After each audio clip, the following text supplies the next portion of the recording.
Hi, I'm Mark. Hi, I'm Pete, and we're from Northbound. And in this video, we're going to look at writing original blues chord progressions.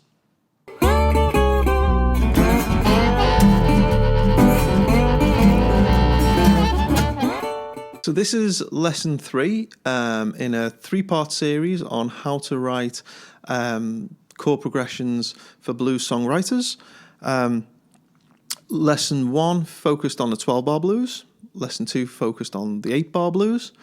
And this lesson now is going to look at how you write original chord progressions. So I've got 2 examples of where I've taken a 12-bar and then tweaked it slightly, added some variation to come up with something that's original. I could have taken any of the chord progressions from lesson 2 from the 8-bar as well and done similar kind of chord changes and things to make them original, but the 2 I've chosen are based on a 12-bar blues.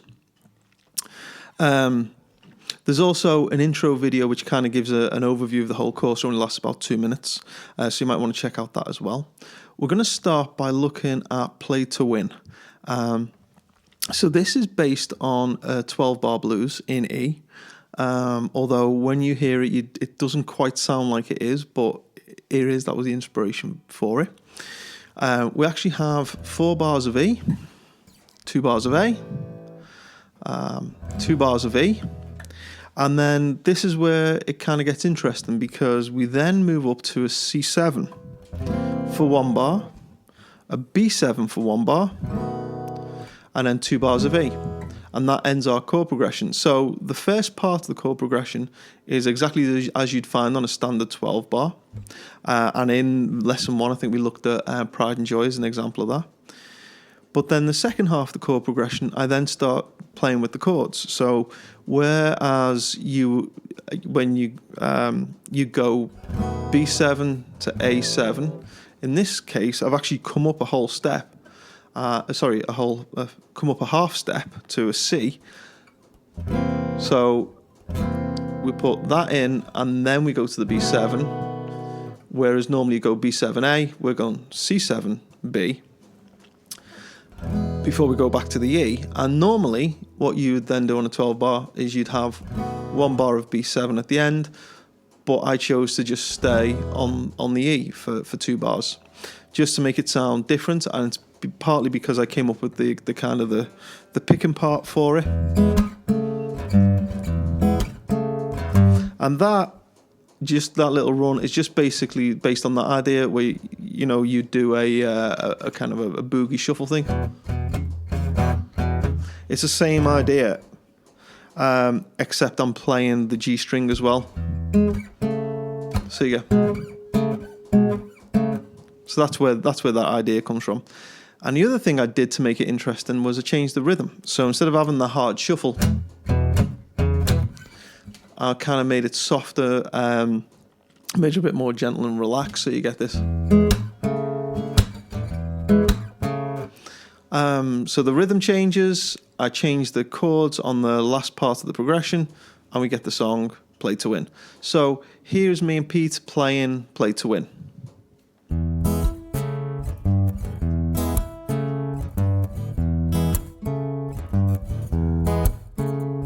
You played me like a deck of cards. You played before and you would never lose. I lost time and time again. You played me and you only played to win. You played me, kept me coming back. You knew the odds 'cause you had them stacked. I lost time and time again. You played me, you only played to win. You played me like it was schoolboy poker. You held the aces, I got the joker. I lost time and time again. You played me, you played me, you played me, only play to win.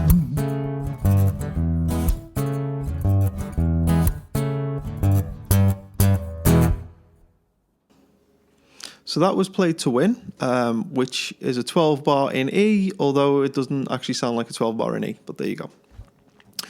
So I took the same idea, or a similar idea, of starting with the 12 bar and playing around with the chord progression, replacing some of the chords, and I wrote a song called Room with a View.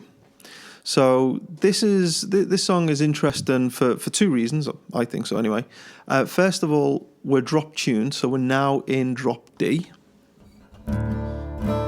So when everybody tunes to drop D, and I love drop D, it's a great tuning, what people normally do is play in the key of D, because why wouldn't you? It sounds great. But just to be interesting, just to be different, try to be a bit more creative, I decided I wouldn't play in the key of D. I'd use that tuning in a different key. So in this case, the song is in G. So we got a song, a 12-bar blues in G, in the tuning of drop D, and that forces you to kind of play a little different and come up with something original, because it feels slightly unfamiliar for your fingers. Your fingers just can't naturally fall where they'd normally fall for a 12-bar. So this is where we're now getting into the realms of looking at how I've changed the chord progression. So if we think of a 12-bar blues, we'd have 4 bars of G, 2 bars of C, 2 bars of G, bar of D, bar of C, bar of G, and a bar of D. So what I did was I started playing that, but because I'm in this tuning, when I go to the C chord, I couldn't find the C chord that I quite liked, and I wanted to make use of this D string. And because I've played in drop D a few times, I'm used to playing this chord for an F. So that's an F sus2, which actually you could also think of as a C with an F in the bass. So F sus2 and C, very closely related. You can replace one with the other. Consequently, we get that chord. So our chord progression actually goes, we start on 4 bars of G, but then when we go to the C chord, I actually play an F sus2 instead, so we get this chord before we go back to the G. And then I use the same chord to replace the C later on, after we go to the D for the 5 chord, where you'd then normally go down to the C. Instead of doing that, I played the F. So we go from a D to an F, and then back to G. And that's basically became my 12 bar. And then what happened was, when I wrote the song and I wrote the lyrics and the melody, and we started playing it as a band with the 4 of us, the rest of the band said, actually, that last line that says a room with a view, which is that line to the F and then back to the G, they said, that's really good, do that twice. So we started with a 12-bar blues that then turned into a 14-bar blues. And I think it sounds nice. It sounds different. It sounds like the blues, but it doesn't sound just like your standard 12-bar. Anyway, enough talking. Here is me and Pete playing A Room with a View.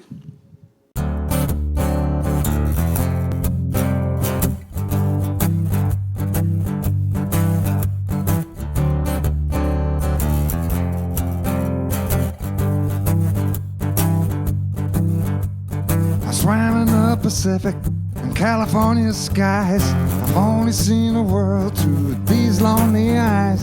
I wished I was home. I wished I was home with you. 'Cause a room with a view is an empty room without you. 'Cause a room with a view is an empty room without you. To Copenhagen, Paris, Notre Dame. You only see the airports, it all looks just the same. Oh, I wished I was home. I wished I was home with you. 'Cause a room with a view is an empty room without you. 'Cause a room with a view is an empty room without you. 'Cause a room with a view, it's an empty room without you. So that brings us to the end of the course. I hope you've enjoyed it. All of the original songs that we play are taken from our CD, Northbound. The songs are played with the full band, so we've got the upright bass, we've got the harmonica going, lead guitar, all that kind of thing going on top, slide guitar. If you'd like to support me, please check out my album. It's kind of pretty much the only way you can support me other than just hitting like and subscribe and checking out Facebook page and all that kind of things, which please do. And leave me some comments as well, because I love reading the comments and replying. I hope you've enjoyed the course. Please make sure you check out the other two lessons and also the kind of the intro lesson as well, which isn't a lesson, it's just kind of explaining how the whole course fits together. Hope you've enjoyed this. Please check out my other videos, and I'll see you soon.